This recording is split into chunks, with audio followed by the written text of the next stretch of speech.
किसी घर में बच्चा बार बार बीमार हो रहा है तो क्या करें? देखिए, किसी के घर में कोई बच्चा बार बार बीमार हो रहा है, वो बच्चा हॉस्पिटल में है तो भी बीमार हो सकता है। उसकी कुंडली को देखने की ज़रूरत है। माता पिता ने उसके जन्म पर कुछ मन्नतें मांगी हो, वो पूरी ना करी हो, ये ज़रूरत है।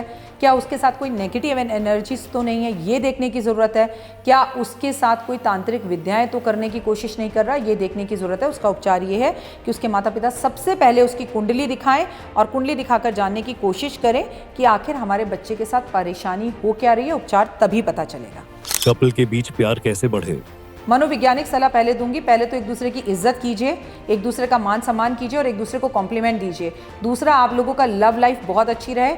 आप राधा और कृष्ण का नाम लीजिए, राधा और कृष्ण का एक एक लॉकेट अपने गले में पहनिए और महादेव पर एक दूसरे का नाम लेकर मिश्री अर्पण करें तो आपका जीवन बहुत खूबसूरत हो सकता है। जियो और जीने दो, एक दूसरे को रिस्पेक्ट दो और अक्सर एक दूसरे को तोहफे दें।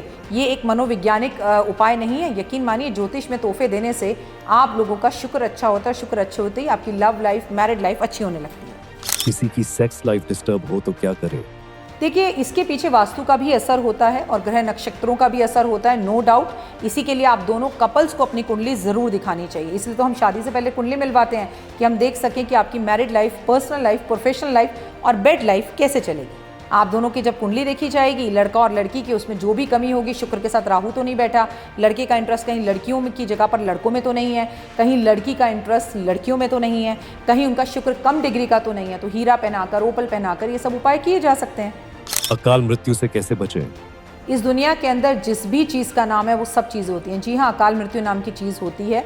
आपकी अगर अकाल मृत्यु का आपको डर और भय हो और लग रहा हो कि मेरी मौत होने वाली है, बहुत से लोग हमारे पास आते हैं और जो कहते हैं कि हमें लग रहा है हमारी मृत्यु होने वाली है, तो हम उनसे अक्सर एक ही बात कहते हैं, अपने लिए महामृत्युंजय की पूजा करो और सुबह उठकर सूरज के सानिध्य में बैठो, अपना सूरज तेज करो, तो अकाल मृत्यु से बचा जा सकता है। पति पत्नी के धोखा देने के पीछे कोई नीच ग्रह होता है क्या?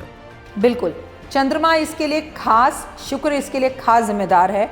सूर्य और शुक्र की युक्ति अगर एक साथ बैठी हो तो इंसान को मल्टीपल प्यार होता है, कई लोगों से प्यार होता है, बार बार होता है, लगातार होता है।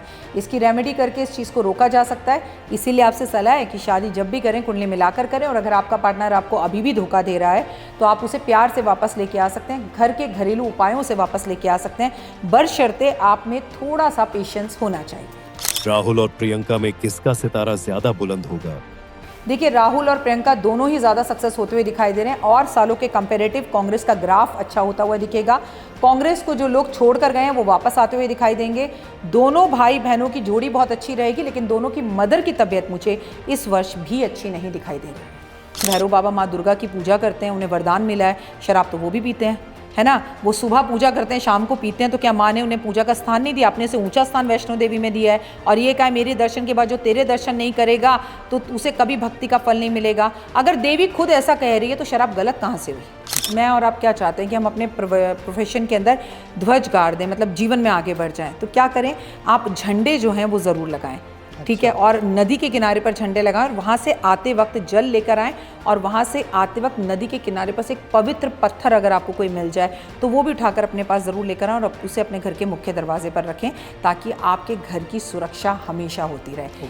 लेकिन जो लोग कुंभ ना जा पाएँ वो क्या करें? जिस जिस डेट पर शाही स्नान है उस तारीख पर आप अपने घर में ही गंगा जल डालकर और स्नान करें और प्रभु के दर्शन करें और उस दिन दान करें। आप वहाँ जा रहे हैं तो भी दान करें, आप यहाँ हैं तो भी दान करें, नदी में खड़े होकर आप मंत्र जाप ज़रूर करें। और आपके लिए बहुत ज़्यादा ज़रूरी है कि महादेव पर पावन नदी का एक लोटा जल लेकर आप अर्पण करें। तो मेष राशि का स्वामी मंगल, तो मेष राशि वाले क्रोधी होते हैं, कॉन्फिडेंस इनमें ज़बरदस्त होता है, ये सबसे अच्छे सेनापति होते हैं, मतलब ये सलाहकार बहुत अच्छे होंगे। ये आपको तो ये सलाह देंगे भाई आगे मत जाना, आगे मत जाओ, बैंगन मत खाओ, बैंगन में कीड़े हैं, पर ये खुद आपको बैंगन खाते ही दिखेंगे। ये सलाह ये दूसरों को देते हैं, तो ये बड़े अच्छे सलाहकार होते हैं। वृषभ राशि की अगर बात की जाए तो बड़े रोमांटिक होते हैं, ये कला प्रिय होते हैं, इन्हें घर सजाने का बेहद ज़्यादा शौक होता है। मिथुन राशि की बात करें तो बोलने में बड़े स्पष्ट होते हैं, बोलते बहुत अच्छा हैं और बहुत ज़्यादा बुद्धिमान होते हैं। कर्क राशि की बात की जाए तो ओवर इमोशनल होते हैं, लोग इनसे पैसा ले लेते हैं, इनके इमोशंस के साथ खेलते हैं। सिंह राशि की बात की जाए तो डोमिनेट होते हैं। आपको बस ये करो, मैंने ये कह दिया, खुद को राजा समझते हैं, खुद को अपने आप को किसी से कम नहीं समझते, बस इन्हें हुक्म देना राजा की तरह आता है, पर अच्छे दोस्त होते हैं। अगर कन्या राशि की बात की जाए तो फिर से कहूँगी कि किताबें बड़ी अच्छी लिखते हैं, इन्हें किताबें पढ़ने का शौक होता है, लेकिन इनका व्यक्तित्व जो है ना वो बदलता रहता है, मतलब ये कंफ्यूज रहते हैं। किसी भी काम को बड़ी स्पीड से शुरू करेंगे, 99 पर जाकर 0 पर आ जाएंगे। तुला राशि वाले तो तुला राशि वाले हीरो होंगे, हीरोइंस होंगे, आर्टिस्ट होंगे, इनका आर्ट्स की तरफ रुझान जो है वो ज़्यादा होगा। वृश्चिक राशि वाले डोमिनेटिंग होने के साथ साथ कंफ्यूज्ड रहते हैं, ये अपनी लाइफ के अंदर अपने पार्टनर के सिवा भी बाहर इंटरेस्ट ज़्यादा रखते हैं और ये उतना ही आपको बताते हैं जितना ये बताना ज़रूरी समझते हैं। अगर ये पकड़े जाते हैं तो ये क्रोध बहुत करते हैं। धनु राशि वाले तो बहुत अच्छे टीचर, लेक्चरार, गुरु और बहुत अच्छे एडवाइज़र होते हैं। तो मकर राशि वालों की तो बहुत अच्छे बिल्डर होते हैं, बहुत अच्छा घर सजाने वाले एडवाइज़र होंगे, हर चीज़ को डिसिप्लिन कर कैसे चलना है ये बताएंगे, लेकिन कहीं ना कहीं इनको हर चीज़ में बड़ी जल्दी रहती है। कुंभ राशि की बात की जाए तो कुंभ राशि वालों के लिए मैं आपको बता दूं कि ये बहुत कला से भरपूर होते हैं। अगर डांसर होंगे तो कुंभ राशि वाले होंगे, सिंगर होंगे कुंभ राशि वाले होंगे।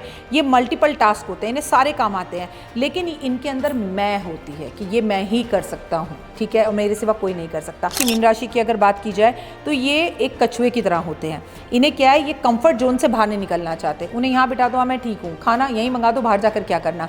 ये अपने कंफर्ट जोन में रहना पसंद करते हैं और ये बड़े सस्पेंस वाले होते हैं। ये क्या चाहते हैं ये जल्दी किसी को नहीं बताते। ये साल 9 नंबर का साल है, मंगल का साल है। इस साल में जो परिवर्तन हो रहे हैं, ऐसे परिवर्तन महाभारत के टाइम पर हुए थे। जो ग्रहों के सहयोग बन रहे हैं वो महाभारत के टाइम पर बने थे।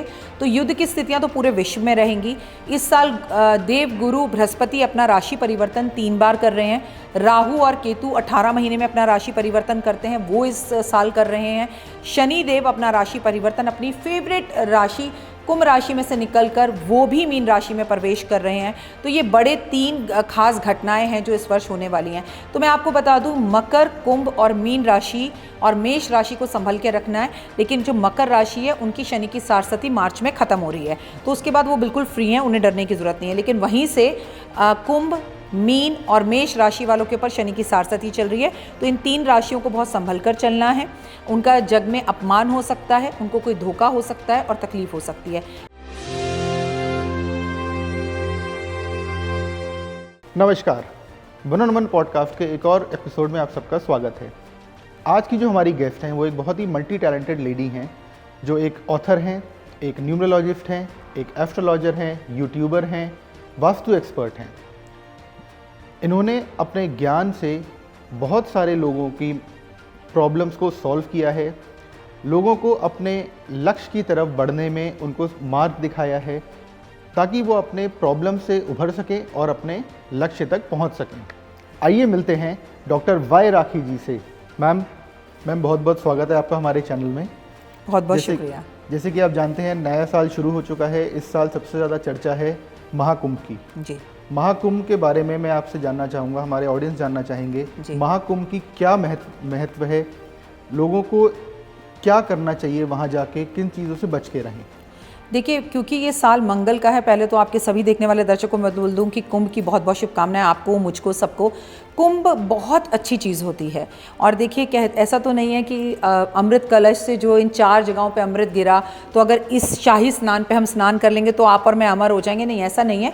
लेकिन मैं मानती हूँ कि बहुत हद तक मनुष्य जीवन पाकर जो पाप हमने किए हैं उससे जाने अनजाने में भी हमारे पैर के नीचे चींटी आ जाती है। कई बार अनजाने में हम किसी का हृदय दुखा देते हैं, तो उनसे तो एटलीस्ट कम से कम हम बच ही सकते हैं। समझ रहे हैं ना आप? तो ये चीज़ें बड़ी बेनिफिट होती हैं। कुंभ में स्नान ज़रूर करना चाहिए, लेकिन हाँ, बात ये कि हर इंसान कुंभ पहुंच सके ये भी ज़रूरी नहीं है। लेकिन अगर आप कुंभ जा रहे हैं तो मैं आपसे कहूँगी अपने घर से कलश लेके ज़रूर जाएं और ढक्कन वाला कलश लेके जाएं। वहाँ से जो है पवित्र जल भरकर ज़रूर लेकर आएँ। और आप नदी के लिए, पावन नदी के लिए जो आप वहाँ जहाँ डुबकी लगाने जा रहे हैं वहाँ के लिए चुन्नी, साड़ी ज़रूर लेकर जाएं। कोई सुहागन आपको वहाँ दिखती है तो आई चुन्नी, साड़ी आप उसे दे दें, या नदी के घाट पर ये जो है माँ को समर्पित कर दें, ये आपके लिए बहुत अच्छा रहेगा। आप वहाँ पर दीप ज़रूर जलाएं। और सबसे ज़्यादा मैं और आप क्या चाहते हैं कि हम अपने प्रोफेशन के अंदर ध्वज गाड़ दें, मतलब जीवन में आगे बढ़ जाएँ। तो क्या करें, आप झंडे जो हैं वो ज़रूर लगाएँ। ठीक है, और नदी के किनारे पर झंडे लगाएं और वहाँ से आते वक्त जल लेकर आएं, और वहाँ से आते वक्त नदी के किनारे पर से एक पवित्र पत्थर अगर आपको कोई मिल जाए तो वो भी उठाकर अपने पास ज़रूर लेकर आएं और उसे अपने घर के मुख्य दरवाजे पर रखें, ताकि आपके घर की सुरक्षा हमेशा होती रहे। लेकिन जो लोग कुंभ ना जा पाए वो क्या करें? जिस जिस डेट पर शाही स्नान है उस तारीख पर आप अपने घर में ही गंगा जल डालकर और स्नान करें और प्रभु के दर्शन करें और उस दिन दान करें। आप वहाँ जा रहे हैं तो भी दान करें, आप यहाँ हैं तो भी दान करें, नदी में खड़े होकर आप मंत्र जाप ज़रूर करें। और आपके लिए बहुत ज़्यादा ज़रूरी है कि महादेव पर पावन नदी का एक लोटा जल लेकर आप अर्पण करें। एक सवाल हमेशा दिमाग में रहता है राखी जी, जो लोग भगवान में नहीं मानते जी, उनके राशि और उनका जो न्यूमरोलॉजी होता है कैसे उनके जीवन को अफेक्ट करता है? देखिए, जो लोग भगवान को मानते भी हैं वो भी हमेशा भगवान को नहीं मानते हैं। देखिए, अगर काम हो गया तो भगवान है, नहीं हुआ तो वो भी भगवान का साथ छोड़ देते हैं। आपको राशि काम करती है नहीं करती है, आपको आपकी डेट ऑफ बर्थ नहीं पता, आपको पता ही नहीं आपकी चंद्र राशि कौन सी है, या कई लोग ऐसे हैं जिन्हें ये पता ही नहीं कि उनकी नाम राशि कौन सी है। कर्म तो अपना काम कर रहा है। मैं आपको ये कहूँगी कि पूजा करें या ना करें, भगवान से माफ़ी ना मांगे, भगवान आपको माफ़ कर देगा, लेकिन कर्म कभी माफ़ नहीं करता। गीता सबसे ज़्यादा पावन पुस्तक है, और कलयुग के अंदर अगर कोई भी पुस्तक, धार्मिक पुस्तक अगर कोई काम कर रही है तो वो गीता है। तो भाई आप पूजा ना करें, भगवान के समक्ष दीपक ना जलाएं, लेकिन अपने कर्मों से विचलित ना हों। जिस ऑफिस में आप काम कर रहे हैं उसकी आप दिन रात बुराई करते हैं, उस ऑफिस में आप कमियां निकालते हैं, तो फिर आप कितनी भी पूजा कर लीजिए कोई फ़ायदा नहीं, क्योंकि आप बॉस के पीछे से तो बॉस की बुराई कर रहे हैं। आप अपने घर में रह के माता पिता की सेवा नहीं कर रहे, माता पिता का सम्मान नहीं कर रहे, और आप कहते हैं कि आप जीवन में आगे बढ़ेंगे, तो ये पॉसिबल नहीं है। ओके, अच्छा, जन्म राशि के हिसाब से अगर हम किसी इंसान का व्यक्तित्व पता लगाना चाहें जी, तो क्या हम लगा सकते हैं? 100%। कैसे? देखिए, जैसे मेष राशि का स्वामी मंगल, तो मेष राशि वाले क्रोधी होते हैं, कॉन्फिडेंस इनमें ज़बरदस्त होता है। ये सबसे अच्छे सेनापति होते हैं, मतलब ये सलाहकार बहुत अच्छे होंगे। ये आपको तो ये सलाह देंगे भाई आगे मत जाना, आगे मत जाओ, बैंगन मत खाओ, बैंगन में कीड़े हैं, पर ये खुद आपको बैंगन खाते ही दिखेंगे। ये सलाहें ये दूसरों को देते हैं, तो ये बड़े अच्छे सलाहकार होते हैं। वृषभ राशि की अगर बात की जाए तो बड़े रोमांटिक होते हैं, ये कला प्रिय होते हैं, इन्हें घर सजाने का बेहद ज़्यादा शौक होता है। मिथुन राशि की बात करें तो बोलने में बड़े स्पष्ट होते हैं, बोलते बहुत अच्छा हैं और बहुत ज़्यादा बुद्धिमान होते हैं। कर्क राशि की बात की जाए तो ओवर इमोशनल होते हैं, लोग इनसे पैसा ले लेते हैं, इनके इमोशंस के साथ खेलते हैं। सिंह राशि की बात की जाए तो डोमिनेट होते हैं। आपको बस ये करो, मैंने ये कह दिया, खुद को राजा समझते हैं, खुद को अपने आप को किसी से कम नहीं समझते, बस इन्हें हुक्म देना राजा की तरह आता है, पर अच्छे दोस्त होते हैं। अगर कन्या राशि की बात की जाए तो फिर से कहूँगी कि किताबें बड़ी अच्छी लिखते हैं, इन्हें किताबें पढ़ने का शौक होता है, लेकिन इनका व्यक्तित्व जो है ना वो बदलता रहता है, मतलब ये कन्फ्यूज रहते हैं। किसी भी काम को बड़ी स्पीड से शुरू करेंगे, 99 पर जाकर 0 पर आ जाएंगे।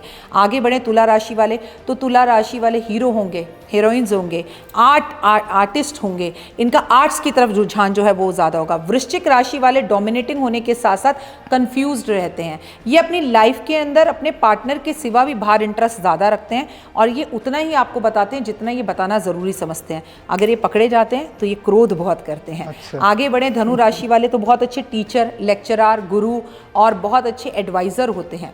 अगर मैं बात करूं मकर राशि वालों की, तो बहुत अच्छे बिल्डर होते हैं, बहुत अच्छा घर सजाने वाले एडवाइज़र होंगे, हर चीज़ को डिसिप्लिन कर कर कैसे चलना है ये बताएंगे, लेकिन कहीं ना कहीं इनको हर चीज़ में बड़ी जल्दी रहती है। कुंभ राशि की बात की जाए तो कुंभ राशि वालों के लिए मैं आपको बता दूं कि ये बहुत कला से भरपूर होते हैं। अगर डांसर होंगे तो कुंभ राशि वाले होंगे, सिंगर होंगे कुंभ राशि वाले होंगे। ये मल्टीपल टास्क होते हैं, इन्हें सारे काम आते हैं, लेकिन इनके अंदर मैं होती है कि ये मैं ही कर सकता हूँ, ठीक है, और मेरे सिवा कोई नहीं कर सकता। आखिरी राशि मीन राशि की अगर बात की जाए तो ये एक कछुए की तरह होते हैं। इन्हें क्या है, ये कंफर्ट जोन से बाहर नहीं निकलना चाहते। उन्हें यहाँ बिठा दो, हाँ मैं ठीक हूँ, खाना यहीं मंगा दो, बाहर जाकर क्या करना।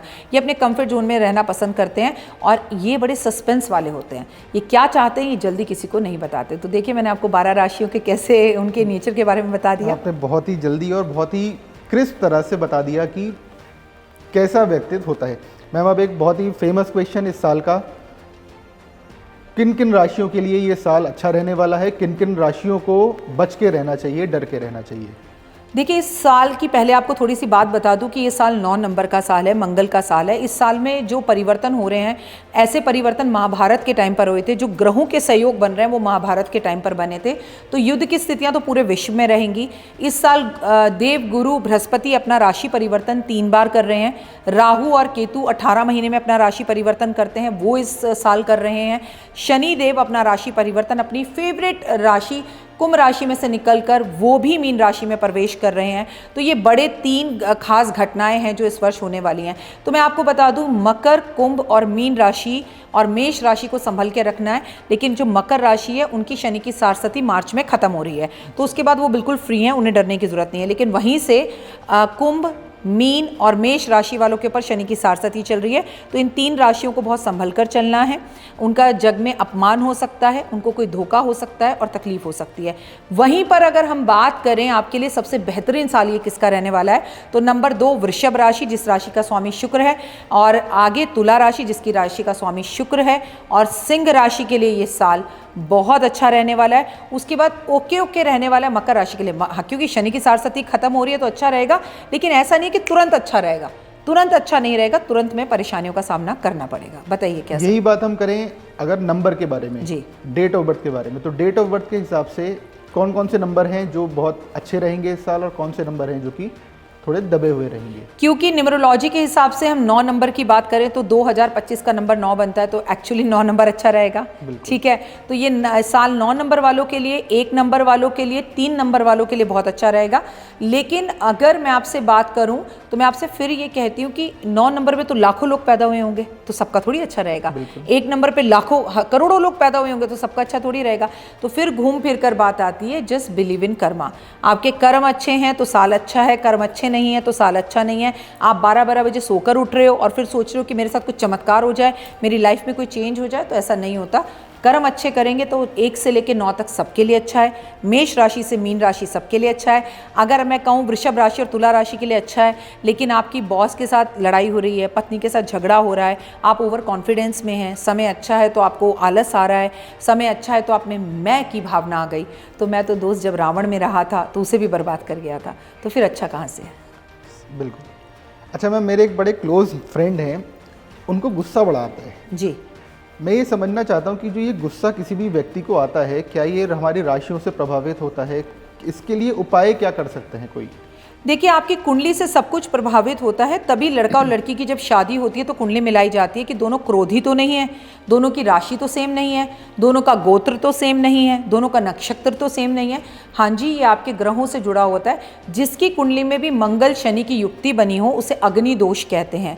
और अगर आपकी कुंडली में अग्नि दोष है तो आपको बड़ा गुस्सा आएगा, आप बड़े क्रोधी रहेंगे। इससे बचने के उपाय भी हैं, लेकिन मैंने अपने पर्सनल एक्सपीरियंस में देखा कि 2000 से लेकर 2005 से लेकर और अगर अभी 2025 तक की बात की जाए, इस 10 साल में अमूमन सभी को गुस्सा ज़्यादा आता है। मतलब छोटी छोटी बातों पे पहले गाड़ी लग जाती थी, सामने वाला एक स्माइल करता था तो हम ओके भैया कोई बात नहीं, जा बढ़ गई है। एग्जैक्टली। आपको अगर मनपसंद जॉब नहीं मिल रही है तो गुस्सा, आपकी एक्स आपको मिल गई तो गुस्सा, आपकी गर्लफ्रेंड ने आपको छोड़ दिया तो गुस्सा, आपका रखा हुआ कोट आपको नहीं मिल रहा तो गुस्सा, आपका लॉकडाउन लग गया तो गुस्सा, आपको ऑनलाइन पढ़ना पड़ रहा है तो गुस्सा, बॉस ने कह दिया आज वर्क फ्रॉम होम नहीं है घर आ जाओ तो गुस्सा। तो अब इसमें ग्रह सबके तो खराब नहीं हो सकते और सभी की कुंडली में शनि और मंगल की युक्ति नहीं बन सकती। तो कहीं ना कहीं इंसान की खुद की नेचर और उसकी फ्रस्ट्रेशन और कहीं ना कहीं उसकी जो कामयाबी नहीं उसे मिल रही है उसका पीछे जाना, उसके साथ दोस्तों का धोखा करना या कोई उसके सामने झूठ बोलते तो लोगों को गुस्सा आ रहा है। लेकिन चलिए कुंडली की बात कर लेते हैं। शनि मंगल अगर साथ बैठा हो तो अग्निदोष बनता है तो गुस्सा आता है। करे क्या? ऐसे जातक को चांदी की चेन पहनाएं, शनिवार वाले दिन सरसों का तेल दान करवाएं, मंगलवार वाले दिन हनुमान चालीसा पढ़वाएं। उसकी अगर लड़की है तो चांदी की पायल पहना दीजिए, लड़का है तो चांदी का कड़ा पहना दीजिए। लड़का लड़की बूढ़ा बच्चा कोई भी है तो चांदी के गिलास में पानी पिलाना शुरू कर दीजिए और उससे कहिए महादेव पे कच्चे चावल अर्पण करें। ये नहीं मैं कहती गुस्सा खत्म हो जाएगा, बहुत हद तक कंट्रोल हो जाएगा। और ऐसे जातक से मंगलवार वाले दिन मंदिर में माचिस दान करवाइए आप। अच्छा, आपने रिलेशनशिप्स की बात करी, आजकल बहुत कॉमनली सुन भी रहे हैं, देख भी रहे हैं, डिवोर्स रेट जिस तरह से बढ़ रहा है जी। क्या ऐसा है कि भाई इनकी भी तो कुंडलियां मिलवाई होंगी शादी करते समय जी। तो फिर इतना डिवोर्स रेट कैसे बढ़ रहा है? क्या प्रॉब्लम हो रही है किसी कपल के रिलेशनशिप में जो फ्रीक्वेंसी इतनी बढ़ गई डिवोर्स की? उसका रीज़न है कि पहले जब लड़कियों की शादी होती थी तो वो पढ़ी लिखी नहीं होती थी और उन्हें मालूम था कि मायके का सपोर्ट नहीं मिलेगा, कमा मैं सकती नहीं हूँ, वापस मैं आ नहीं सकती। तो दूसरा हमारे संस्कार भी लड़कियों को कुछ इस तरह से दिए जाते थे कि घर बैठो और कोई बात नहीं, अब पत्नी लड़की को सहना पड़ता है। अब देखिए लड़कियाँ हर क्षेत्र में बड़ी स्पीड से आगे बढ़ रही हैं और ना दुनिया की कोई माँ ऐसा कह के भेजती है कि तू सहना। माँ कहती है कि अगर गलत बात कुछ भी लगे बिल्कुल मत सहना। तो देखिए एक तो ये समाज का जो सोच है वो बदली है, इसकी वजह से डाइवोर्स हो रहे हैं ज़्यादा। दूसरी बात, डाइवोर्स ज़्यादा होने का आपने बहुत अच्छी बात कही कि कुंडली तो इनकी भी मिलाते होंगे, लेकिन आपको पता है लोग अपनी बेटी की शादी में 100 करोड़ रुपए लगा देंगे, लेकिन जब कुंडली मिलाने की बात आएगी तो एस्ट्रोलॉजर के पास नहीं जाएंगे, घर के आसपास बैठे हुए पंडित के पास जाएंगे। पंडित अलग काम करता है, एस्ट्रोलॉजर अलग काम करता है। पंडित को एस्ट्रोलॉजी नहीं आती और एस्ट्रोलॉजर को पंडितगिरी नहीं आती। तो मुझे मंत्र पढ़ना, अगर आप कहें कि मंत्र पढ़ के मैं किसी की शादी करा दूं तो मैं नहीं करा सकती, मैं एस्ट्रोलॉजर हूं। अगर आप पंडित जी से कहें वो आपकी कुंडली देख लें तो वो कुंडली कैसे देखेंगे? देखिए देश के बहुत सारे पंडितों को इस बात से गुस्सा हो सकता है और क्रोध आ सकता है, लेकिन सच यही है, अगर आपको आंख का ऑपरेशन करवाना है तो पेट के डॉक्टर के पास मत जाइए ना। बिल्कुल सही। तो सही व्यक्ति के पास जाके कुंडली मिलवाएंगे तो ऐसा नहीं होगा। और बात रही कुंडली मिलाने की, तो ये तो आप भी जानते हैं कि आज की तारीख में 99% लव मैरिज हो रही हैं और 99% लव मैरिज में अगर कुंडली नहीं भी मिलती तो पेरेंट्स कहते हैं हम क्या करें भाई, जब ये मानती ही नहीं है तो फिर हम शादी कर रहे हैं। लेकिन अगर आपके बच्चे लव मैरिज भी करना चाहते हैं आप करें, लेकिन मेरी एडवाइस ये है कि आप उनकी कुंडली मिलवाएं। अगर कुंडली नहीं भी मिल रही तो शांति ग्रहों की करा लें, पूजा करवा लें, उन्हें कोई अंगूठी या रत्न ऐसा धारण करवा दें कि शादी ना टूटे। लेकिन हम गिव अप कर देते हैं, चलो भाई अब ये प्यार करते हैं, शादी कर रहे हैं, करने दो। पर अगर हम ये चीज़ें भी अपनी ज़िंदगी में उतार लें तो अपनी शादीशुदा ज़िंदगी को बचा सकते हैं। लेकिन इस साल नहीं, इस साल रिकॉर्ड तोड़ तलाक होंगे। अच्छा, 60 साल की उम्र में भी लोग तलाक लेते हुए दिखाई देंगे। तो मैम इसके उपाय क्या हैं? देखिए सबसे पहली बात, क्रोध पर नियंत्रण करें। दूसरी बात, मंदिर में माचिस का दान करें। तीसरी बात, मंगलवार एक दूसरे के साथ बिल्कुल मत उलझें। चौथी बार, अपने कमरे में राधा कृष्ण की तस्वीर रखें। और इस साल बहुत सारी ऐसी चीज़ें हैं जो उथल पुथल करने वाली हैं ज़िंदगी को, तो आपको करना क्या है कि आप धर्म से जुड़ें। ठीक है, लाल रंग के कपड़े कम पहने, धार्मिक बने, धार्मिक पूजा पाठ करें। और लाल कपड़े पहनने भी तो मिक्स करके पहने, जैसे रेलोयट। ठीक है, तो आप पूरे पूरे रेड ना पहने। और आपकी अगर लड़ाई झगड़े बहुत ज़्यादा हो रहे हैं तो एक मंत्र सीख लीजिए, 1 चुप 100 सुख। दोनों में से अगर एक भी एक कदम पीछे हो जाएगा तो झगड़ा रुक जाएगा। अच्छा, नॉर्मली देखा गया है कई बार जो हस्बैंड वाइफ की फाइट होती है ना, वो उनके पास रीज़न नहीं होता लड़ने का, वो एक्सटर्नल इन्फ्लुएंसेस की वजह से लड़ रहे होते हैं। कभी लड़का अपने घर वालों की वजह से, लड़की अपने घर वालों की वजह से। तो ऐसे में क्या करना चाहिए? आप एक लाइफ कोच भी हैं, ऐसे में आप क्या एडवाइस देती हैं अपने क्लाइंट्स को? पहली बात तो ऐसा दुनिया में कोई भी लड़का लड़की नहीं है जिसकी शादी एक दूसरे से होती है। ये ही मिथ हमें ख़त्म करनी है। आपकी शादी आपकी पत्नी से नहीं हुई, उनके परिवार से हुई है। आपकी पत्नी की शादी आपसे नहीं हुई, आपके परिवार से हुई है। जब तक हम लोगों के दिमाग में ये रहेगा ना, मैंने तुमसे शादी की है, मैं तुम्हारी बुआ की बात क्यों सुनूं, मैंने तुमसे शादी की है, मैं तुम्हारे भाई की बात क्यों सुनूं, सुननी पड़ेगी। जब हम एक परिवार के साथ जुड़े हैं तो परिवार में भी अप डाउन, कोई अच्छा है तो वो भी हम, अगर हमारा साला कोई अच्छा काम करे, ये मेरा साला है, अरे अक्षय कुमार मेरा साला है। किसको सुननी पड़ेगी, लड़के को कि लड़की को? दोनों को। अच्छा, मैंने आपसे क्या कहा, आपकी शादी उनके परिवार से हुई है, उनकी शादी आपके परिवार से हुई है। अगर आपका साला अक्षय कुमार हो तो आप क्या कहेंगे, अक्षय कुमार मेरा साला है। लेकिन आप ही का साला अगर कोई गुंडा हो तो आप उसे छुपाएंगे। तो भाई अगर अच्छा है तो भी आपका है, बुरा है तो भी आपका है, टेढ़ा है पर मेरा है। तो आप पहले गलत को भी एक्सेप्ट कीजिए और अपने आप ससुराल और मायके की अच्छाइयों को भी एक्सेप्ट कीजिए। और 99.9% लड़ाई दूसरों के लिए होती है। वहाँ पर अगर कोई बाहर वाला बेवजह आपकी ज़िंदगी में घुस रहा है, जैसे लड़के की बहन अगर बेवजह घुस रही है और आपकी वाइफ को उस चीज़ से प्रॉब्लम है, तो पहले तो आप अपनी वाइफ को बिठाकर समझाइए कि ये मेरी बहन है और उसकी मेरी ज़िंदगी में एक अहमियत है। ठीक है, मैं ऐसे कोई उठाकर नहीं बाहर फेंक सकता, क्योंकि जिस लड़की के साथ, जिस बहन के साथ आपने 25 साल बिताए, ये कल की आई हुई लड़की के लिए अगर आप उसे 2 मिनट में निकाल सकते हैं तो इसे भी 2 मिनट में निकाल देंगे आप, ज़्यादा देर नहीं लगेगी आपको। तो रिश्तों की अहमियत लड़के और लड़की को पहले दिन से ही आप अपनी फैमिली को पूरी इज्जत दीजिए, उनको उनकी फैमिली को पूरी इज्जत देने दीजिए। आप उन्हें समझाइए कि अहमियत है, और आपकी बहन जहाँ गलत हो आप अपनी बहन को रोकिए कि ये मेरी फैमिली है और मेरी वाइफ से तुम ऐसे बात नहीं कर सकते हो। तो देखिए, अगर हम एक दूसरे से ना लड़कर जो तीसरा बीच में आ रहा है और कोई बात प्रॉब्लम आ रही है, तो लड़का क्या कहता है, अब वो एक दिन के लिए तो आती है, मैं उसे क्या कहूँ, क्यों नहीं कहूँ, वो एक दिन के लिए या 2 दिन के लिए, अगर if my wife don't like this तो डोंट डू इट। तो आप समझाइए, उसी दिन से लड़ाइयाँ खत्म। लेकिन हम चुप रह जाते हैं और हमारे बीच में गड्ढा बनता चला जाता है जो तलाक का कारण बनता है। जी, क्या ऐसी कुछ चीज़ें हैं जो इस साल पति पत्नी आपस में करें जिससे कि उनका रिलेशन इम्प्रूव हो? मैं कहूँगी कि इस साल पति पत्नी को सोमवार के व्रत रखने चाहिए, महादेव की पूजा करनी चाहिए, वृंदावन के दर्शन करने चाहिए, काले, नीले और लाल रंग के कपड़ों से बचना चाहिए, अपने बेडरूम के अंदर मोरपंख रखने चाहिए, अपने बेडरूम के अंदर बहुत खूबसूरत भजन चलाने चाहिए, आपको चांदी की कोई रत्न या चीज़ ज़रूर धारण करनी चाहिए और ओपल का लॉकेट और हीरा धारण करना चाहिए। अब थोड़ा सा बात करते हैं वर्क प्लेस जेलेसी की। हम में से बहुत से लोग ऑफिस में काम करते हैं, कहीं इंस्टीट्यूट्स में काम करते हैं, हमें कहीं ना कहीं हमारा बॉस, हमारे सबॉर्डिनेट्स कहीं ना कहीं इनसे जेलेसी होती है, इनसे प्रॉब्लम होती है। तो क्या कारण है कि हम एक मनुष्य दूसरे मनुष्य से जेलेसी उत्पन्न होती है? इसके क्या उपाय हैं? क्या उपाय ऐसे में हम कर सकते हैं? देखिए, दो चीज़ें ज़िंदगी में होनी बहुत ज़रूरी है। एक नकल नहीं करेंगे तो फिर हम आगे कैसे बढ़ेंगे ना। कुछ चीज़ें मुझ में नहीं आती, मुझे अच्छा लग रहा है, आपने मफरल पहना हुआ है, अगर मैं आपको देख के पहन लूँगी तो ये नकल है तो भी मुझे आप अच्छे लगे इसलिए पहना। अच्छी चीज़ की नकल ज़रूर कीजिए, बुरी की मत कीजिए। दूसरा, जेलस नहीं होगा तो फिर हम जिंदगी में कॉम्पिटिशन ही नहीं करेंगे ना, कॉम्पिटिशन से खत्म हो जाएंगे। लेकिन जेलस उतना जितना आपको आपके प्रोफेशन को हार्म ना दे रहा हो, इतना जेलस नहीं कि दूसरे से जेलस करते करते करते करते आप खुद को बर्बाद कर दें।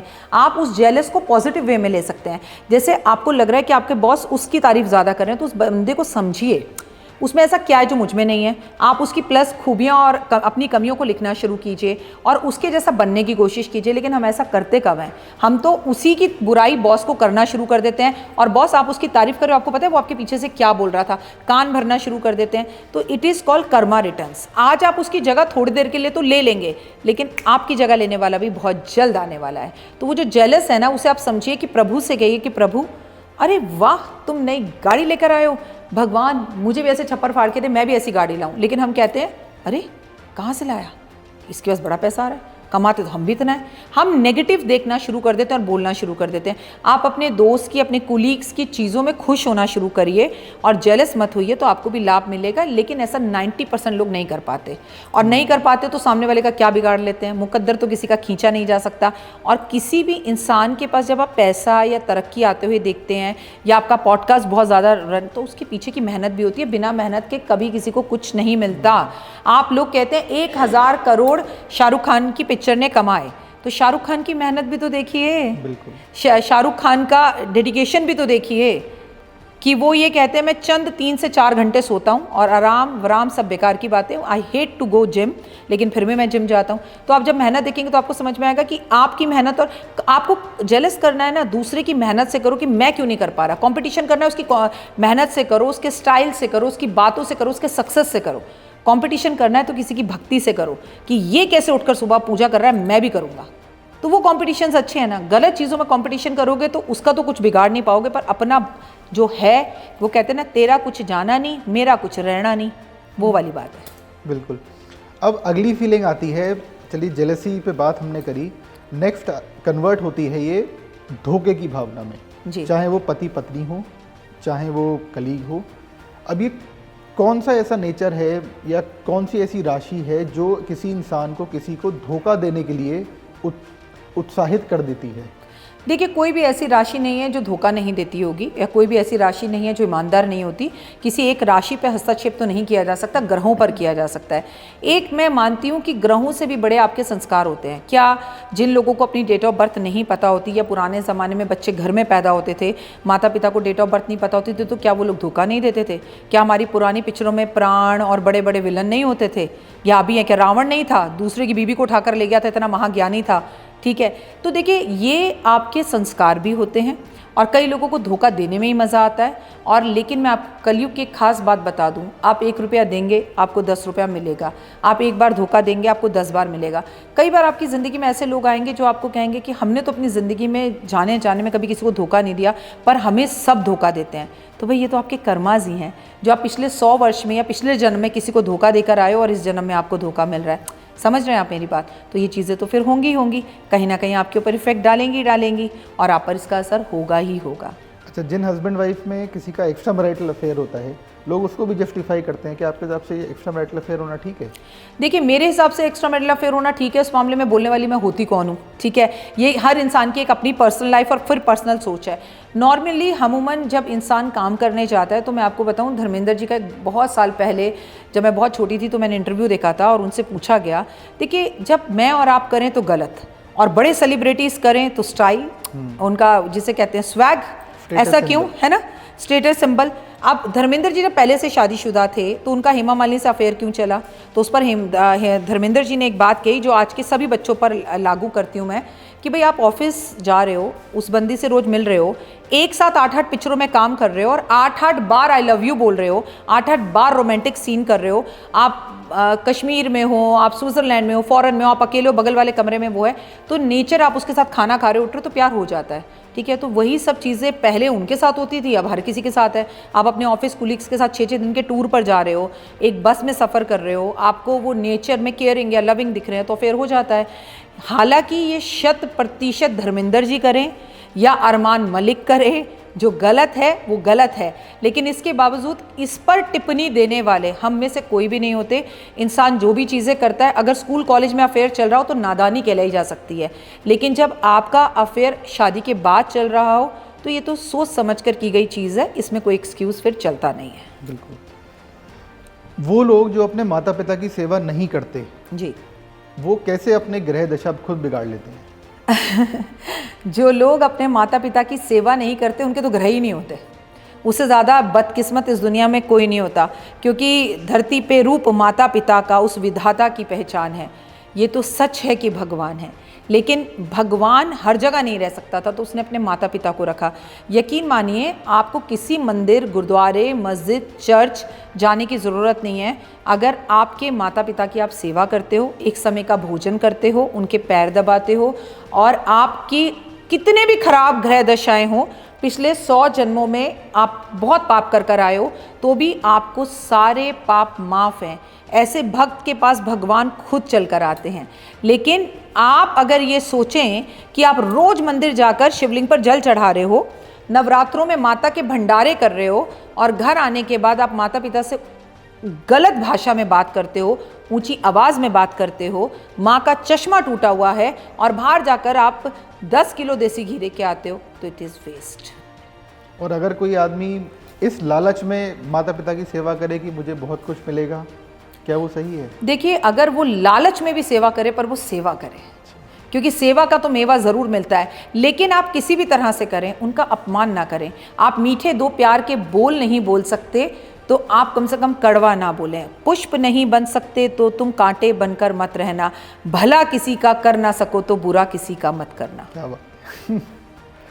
अच्छा, अब थोड़े से बात करते हैं पैसों के बारे में। जी हर किसी को घर में पैसे चाहिए, जी। तो ऐसे क्या उपाय हैं, चाहे इस साल में या किसी के लिए भी, जिससे कि घर में लक्ष्मी माता की आगमन हो और वो स्थिर रहें? ऐसे क्या उपाय हम कर सकते हैं? उन व्यक्तियों के लिए भी जानना चाहूँगा जो भगवान में, पूजा पाठ में बहुत ज़्यादा विश्वास नहीं रखते। आप भगवान में, पूजा पाठ में, किसी भी चीज़ में बहुत ज़्यादा विश्वास मत रखिए, सिर्फ कर्मों पे विश्वास रखिए। मैं आपको बार बार कह रही हूँ, कौन कहता है सनातनी बनो, कौन कहता है पूजा पाठ करो, कर्म तो करो। आप उठ रहे हो 2 बजे, जूते चप्पल पहन के घर में आ रहे हो, बिस्तर के नीचे झूठे बर्तन पड़े हैं, आने वाले का आप आदर नहीं कर रहे हो, घर में किसी को पानी नहीं पूछ रहे हो, दुनिया से आप उधार ले रहे हो, क्रेडिट कार्ड पर आप चल रहे हो, ऑफिस आप टाइम पर नहीं पहुंचते, बेईमान आप नंबर 1 हैं, झूठे बिल्स दिखाकर आप ऑफिस को ठगते हो, तो ऐसा इंसान के पास लक्ष्मी कभी नहीं रुकती। स्वयं लक्ष्मी चालीसा में, लक्ष्मी पुराण में लक्ष्मी जी ने कहा है, जहाँ होता है नारी का सम्मान, जहाँ गायों की रक्षा होती है, जहाँ माता पिता की सेवा होती है, जहाँ पर गाय को देने के लिए रोटी निकाली जाती है, जहाँ अतिथि देवो भव का सम्मान होता है, ऐसे घर में मैं स्थिर रूप से रहती हूँ और इसके सिवा के घर पे कभी कभार दृष्टि डालती हूँ। हमारे घरों में और ऑफिस में मंदिर किस प्रकार का होना चाहिए? कई बार हम भी सोचते हैं ऑफिस में मंदिर बनाना है तो हमें मंदिर में कौन से भगवान जी की मूर्ति लगानी चाहिए, किस दिशा में लगानी चाहिए, ये हम कैसे डिसाइड करें? दिशा तो एकदम क्लियर है, पूरब दिशा की तरफ आपका मंदिर होना चाहिए, मंदिर ऑफिस में ज़रूर होना चाहिए, मंदिर हॉस्पिटलों में ज़रूर होना चाहिए, मंदिर स्कूलों में ज़रूर होना चाहिए। हर बच्चे को प्रभु के दर्शन कर कर ही अंदर जाना चाहिए। आपके फैक्ट्री में हनुमान जी का मंदिर होना चाहिए, आपके स्कूलों में सरस्वती जी का मंदिर होना चाहिए, आपके हॉस्पिटल्स में महादेव का मंदिर होना चाहिए। आपको आपके ऑफिस में धन कमाना है तो लक्ष्मी और गणेश का मंदिर कुबेर के साथ होना ही चाहिए। आजकल एक नए वायरस का नाम सुन रहे हैं जो कि न्यूज़ में बड़ा चर्चा में है, HMPV वायरस। जी, क्या ये माने कि इस साल कोरोना जैसे ही एक वायरस की वापसी हो सकती है? 2025 से लेके 2035 तक नोट कर लीजिए, अगले 10 साल तक काफ़ी सारे वायरस की एंट्री होगी देश में। क्या ये कोरोना जैसा ही डरावना होगा? कुछ होंगे कोरोना जैसे डरावने और कुछ नहीं होंगे, बस ऐसे धूल जैसे होंगे कुछ। लेकिन अब गुरु का जब भी मीन राशि में गुरु और शनि की युक्ति बनती है तो हमेशा देश और दुनिया में बीमारी आती है। आने वाले टाइम में हड्डियों की बीमारी, आंखों से जुड़ी बीमारी, नसों की बीमारी और दिमागों के ऑपरेशन बहुत ज़्यादा होंगे, क्योंकि विक्रम संवत 2082 के हिसाब से सूर्य राजा हैं। जितने भी दादा दादी, नाना नानी या बड़े उम्र के माता पिता हैं जो काफ़ी उम्र में बड़े हैं, उनके लिए 2025 अच्छा नहीं है। बाय हेल्थ मैं बता रही हूँ, हेल्थ वाइज उनके लिए अच्छा नहीं है। और ऐसी बीमारियां तो अब देश में आती रहेंगी, लेकिन लोग अपने आप को इस बात के लिए मजबूत करेंगे। मंगल का साल है, लोग जिम बहुत जाएंगे, डाइट पे ध्यान रखेंगे और हेल्दी खाएंगे। तो इस बीमारियों से अब डरने की ज़रूरत नहीं है। लेकिन हाँ कि अब जो है, जैसे कोई बस जा रही हो किसी धार्मिक स्थान पर, जैसे कुंभ भी हो रहा है, ठीक है, गुरु जब अतिचारी होता है, जब गुरु के अतिचारी होने पर धार्मिक जगहों पर घटनाएं घटती हैं। जैसे केदारनाथ में हुई थी कुछ साल पहले, ठीक है, जैसे बस का खाई में गिर जाना, जैसे वैष्णो देवी में पिछले साल हुई। तो इस तरह की कुछ घटनाएं हमें 2025 में देखने के लिए मिल सकती हैं। ओके, अच्छा, कई बार लोग कहते हैं कि मैं मेहनत तो बहुत करता हूँ, मैं रात दिन लगा रहता हूँ, मैं अपने लक्ष्य की तरफ हर तरह से कोशिश कर रहा हूँ बढ़ने की, लेकिन फिर भी मुझे उतना फल नहीं मिल रहा। ऐसे में क्या ये ग्रहों की दशा होती है या उसके नसीब में ही इतना है जितना उसे मिल रहा है? नहीं, नसीब नाम की कोई चीज़ पे मैं बिलीव नहीं करती। नसीब आप अपना रोज़ लिखते हैं और लिख सकते हैं। खराब नसीब को अच्छा कर सकते हैं और अच्छे नसीब को आप खराब कर सकते हैं। वाणी सबसे बड़ी चीज़ है। आपको बहुत मेहनत करने पर भी कामयाबी नहीं मिल रही है तो मेरी सलाह आपको ये है कि एक अच्छे ज्योतिष को अपनी कुंडली दिखाइए, और या तो आप काम गलत कर रहे हैं, वो काम आपको सूट नहीं करता है, वो काम आपके लिए नहीं बना, या आपकी सही ग्रह दशा नहीं चल रही है, या आपके एफर्ट्स में कमी है। हर इंसान को लगता है वो बहुत मेहनत कर रहा है, पर अगर मेहनत करे तो रिजल्ट ज़रूर आता है। मैं मानती नहीं कि कोशिश करने वालों की कभी हार नहीं होती और आप जीवन में जीते ज़रूर हो। लेकिन दो तरह के लोग होते हैं, एक मंदिर में जाते हैं भगवान के पास कुछ मांगने, आया हूँ तो दे देना, ठीक है। एक जाते हैं कि आना ही है, इट इज़ आवर ड्यूटी, ये मेरी जिम्मेदारी है। सुबह उठकर हम पानी पीते हैं, सुबह उठ के हम ब्रश करते हैं, नहाते हैं, ये हमारे एक रूटीन है। एक आप रूटीन की तरह मंदिर जा रहे हो, एक आप मंदिर सिर्फ मांगने के लिए जा रहे हो, दोनों में फ़र्क है। एक आप मेहनत कर रहे हो कि करना ही है, मुझे अपने लक्ष्य को प्राप्त करना है। एक मैं मेहनत कर रहा हूँ कि भाई करनी पड़ रही है। आप इंटरेस्ट से काम कर रहे हो और बे इंटरेस्ट से काम कर रहे हो, दोनों में फ़र्क है। बिल्कुल। चलिए अब थोड़ा सा बात करते हैं बॉलीवुड के बारे में। जी, ये साल बॉलीवुड के लिए कैसा रहने वाला है? नेता अभिनेताओं के लिए ये साल अच्छा नहीं है। सुशांत सिंह राजपूत जैसे सुसाइड केसेस हमारे सामने बहुत आएंगे, और बिग बी अमिताभ बच्चन, जिनका नाम अमिताभ से मेष राशि बनती है, शनि की सारसती उन पर शुरू हो रही है, तो उनकी ज़िंदगी में काफ़ी अप डाउन रहेंगे। तबीयत का ख़राब होना, एक्सीडेंट का होना, किसी विवाद में फंस जाना, या कोई उन्हें बड़ा अवार्ड मिल जाना, या उनका सम्मान हो जाना, क्योंकि ऐसा मेष राशि पे शनि की सारसती का ये पहला चरण है। तो शनि जब पहले चरण में आता है तो देता भी है, सिर्फ लेता नहीं है। और जो भी हमारी इंडस्ट्री के अंदर बुजुर्ग हैं, जैसे धर्मेंद्र जी और भी बड़े लोग, तो उनके लिए ये साल अच्छा नहीं है। सलमान खान के लिए भी ये साल अच्छा बिल्कुल नहीं है। जो न्यूज़ आ रही है आजकल, सलमान खान को लॉरेंस बिश्नोई से थ्रेट मिल रहा है। देखिए, मंगल मर्डर करवाता है, मंगल गोली चलवाता है। मैं सलमान की बात नहीं कर रही हूँ, मैं नॉर्मली इंसान मर्डर करता है, क्योंकि क्या है, गोली चली तो रक्त निकलेगा। रक्त का कारक कौन हो गया? मंगल। शुगर बीपी का कारक कौन हो गया? मंगल। आप अपने आप ही अपनी हेल्थ वाइज प्रॉब्लम आ गई, आपके हृदय में जो है ना क्लॉट आ गया, आपके दिमाग में क्लॉट आ गया, उसकी वजह से आपकी बॉडी पैरालाइज हो गई। ये सब कुछ किससे जुड़ा हो गया? रक्त से। तो मैं आपको बताऊं, बॉलीवुड के लिए ये वर्ष रिकॉर्ड तोड़ पिक्चरों के लिए तो होगा। जैसे खिलाड़ियों पर जो पिक्चरें बनेंगी वो हिट करेंगी, जैसे देशभक्ति पे जो पिक्चरें बनेंगी वो हिट मारेंगी। खिलाड़ियों के लिए साल बहुत अच्छा रहेगा, लेकिन कहीं ना कहीं हमें बॉलीवुड से और हॉलीवुड से बैड न्यूज़ और तलाक की न्यूज़ आती रहेंगी। मोदी योगी का डबल इंजन कैसा रहेगा? अच्छा नहीं रहेगा, बहुत खराब भी नहीं रहेगा। योगी जी का मोदी जी और योगी जी दोनों के लिए अपयश दिखता है थोड़ा सा, क्योंकि इतने सारे ग्रह परिवर्तन हो रहे हैं। आपसी शीत युद्ध, आपस के लोगों के बीच में लड़ाई और कुछ ऐसे कानूनों का बनाना जिसका लोग विरोध करें, और दोनों की सेहत में भी मुझे प्रॉब्लम दिखाई देती है। राहुल गांधी जी? राहुल गांधी जी के लिए कंपेरेटिव और साल, ये साल अच्छा है, पर उनकी मदर की तबीयत या उनके घर के अंदर भी कोई बैड न्यूज़ आती हुई दिखती है, जिससे हेल्थ इश्यूज से जुड़ी हुई हो या किसी विवाद से जुड़ी हुई हो, या अचानक से राहुल जी पर कुछ ऐसे इल्ज़ाम लग जाएं जिसकी वजह से उन्हें शायद जेल यात्रा भी करनी पड़े। और लास्ट एक अरविंद केजरीवाल जी? अच्छे नहीं है, बिल्कुल भी अच्छे बिल्कुल नहीं है। ऐसा लोगों को लगता है कि दिल्ली में वो जीतेंगे, लेकिन उनकी ड्रामेबाजी दिल्ली में जीतने की बहुत हद तक दिखेगी। अगर वो दिल्ली में जीत भी जाते हैं तिगड़मबाजी करके, तो भी वो मुख्यमंत्री बनते हुए मुझे 5 साल तक तो दिखते ही नहीं, और मुख्यमंत्री ही बनते हुए नहीं दिखते उनकी राशि के हिसाब से। तो बहुत मुश्किल है उनकी जीत दिल्ली में होना। ओके। ये साल शेयर मार्केट वालों के लिए कैसा रहने वाला है? सुपर से भी ऊपर। शेयर मार्केट में ऐसे आप समय तो मार्केट देखिए बहुत नीचे जा रहा है इस समय, लेकिन ऐसे झूला झूलेगी। अभी आप देखिए जरा, मार्च में शनि को बदलने दीजिए। इस साल 2025 में शेयर मार्केट एक टाइम ऐसा आएगा, चाहे एक दिन के लिए आए, जो विश्व में उससे पहले मार्केट इतना ऊपर कभी नहीं गई होगी। सारे रिकॉर्ड तोड़ देगी ऊपर जाने के, लेकिन ऐसे एकदम ऊपर एकदम नीचे, एकदम ऊपर एकदम नीचे। वो अभी है, जब तक आप जरा शनि को राशि परिवर्तन करने दीजिए। लोगों को संयम बना के रखना है, संयम ही नहीं होना। लेकिन इसके बाद में बता दूं, जब ऊपर जाएगी तब भी बहुत लोगों को लॉस होगा, जब नीचे जाएगी तब भी बहुत लोगों को लॉस होगा। तो आप करिए, लेकिन लॉन्ग टर्म इन्वेस्टमेंट करिए, शॉर्ट टर्म मत कीजिए।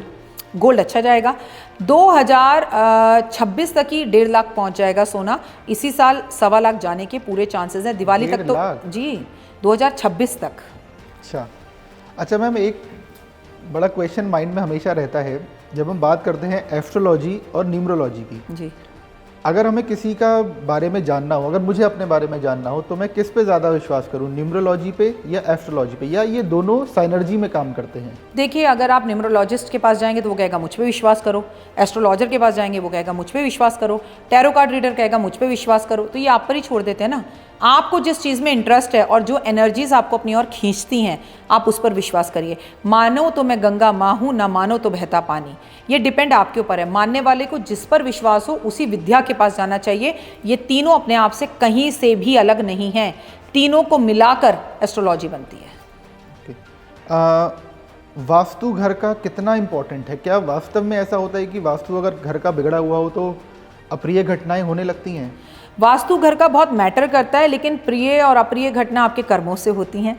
आपने बहुत अच्छा वास्तु करवाया, देश के नंबर 1 वास्तुशास्त्री को बुलवाकर करवाया, और घर में आप रोज रात को अपनी पत्नी को मारते हैं, आप शब्द बोलते हैं, बच्चों पर हाथ उठाते हैं, आप शराब पीकर आते हैं, तो दिल पर हाथ रखकर बोलिए, क्या वास्तु काम करेगा? बिल्कुल नहीं। आपका वास्तु पूरा बिगड़ा हुआ है, लेकिन आप उस घर में रोज भजन करते हैं, आप राम जी का नाम लेते हैं।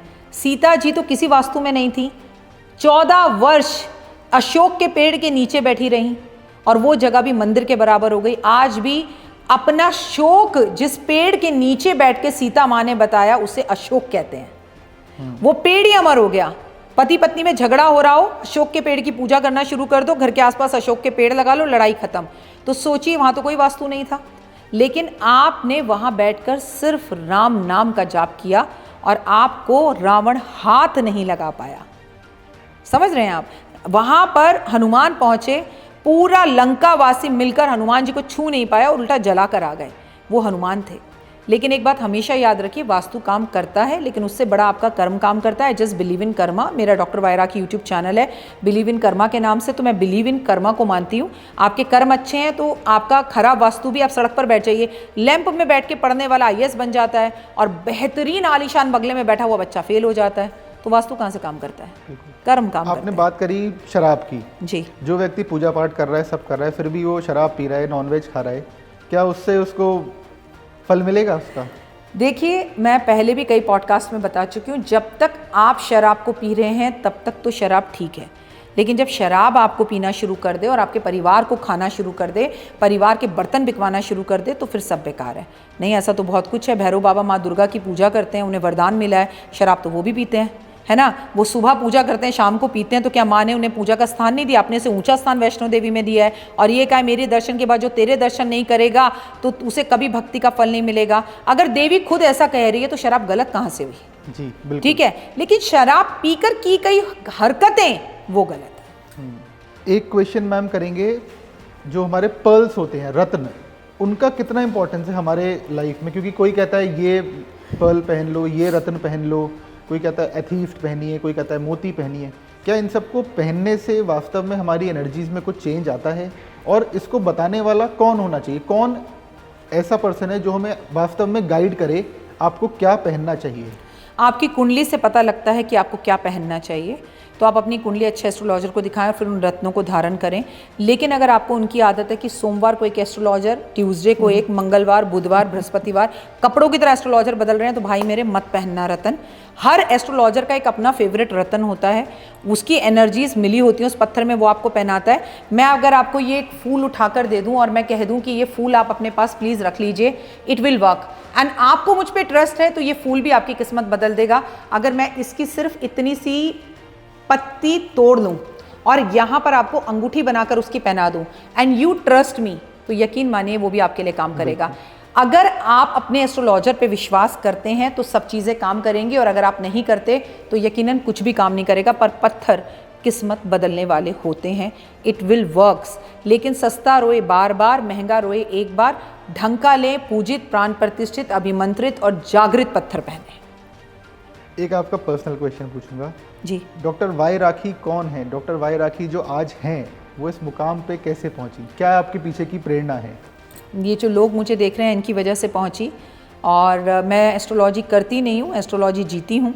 एस्ट्रोलॉजी जो आपको लोगों को बताती हूँ वो चीज़ें पहले मैं अपने जीवन में उतारती हूँ। सुबह 3:30 बजे उठती हूँ, 7, साढ़े 7, 8 बजे सो जाती हूँ, और कोशिश करती हूँ कि सिर्फ मेहनत करूँ। मेरी पर्सनल लाइफ कुछ भी नहीं है, I just try to do मेहनत, और सिर्फ सीधे चलते रहो, भक्ति में रहो। और मेरी ज़िंदगी में मेरी लाइफ का सारा क्रेडिट माता रानी को जाता है और नेचुरली मेरे हस्बैंड को जाता है। बहुत अच्छा लगा मैम आपसे मिलके। Same here. आई होप हमारे ऑडियंस को ये पॉडकास्ट बहुत पसंद आने वाला है। Thank you so much. And 2025 आपके लिए, आपके सारे देखने वाले दर्शकों के लिए सबसे खूबसूरत साल रहे। जियो और जीने दो, अच्छा सोचो, अच्छा करो। किसी का बुरा करने का इस वर्ष सोचा भी ना तो आपका बुरा पहले हो जाएगा, क्योंकि मंगल मंत्री है। Thank you so much ma'am.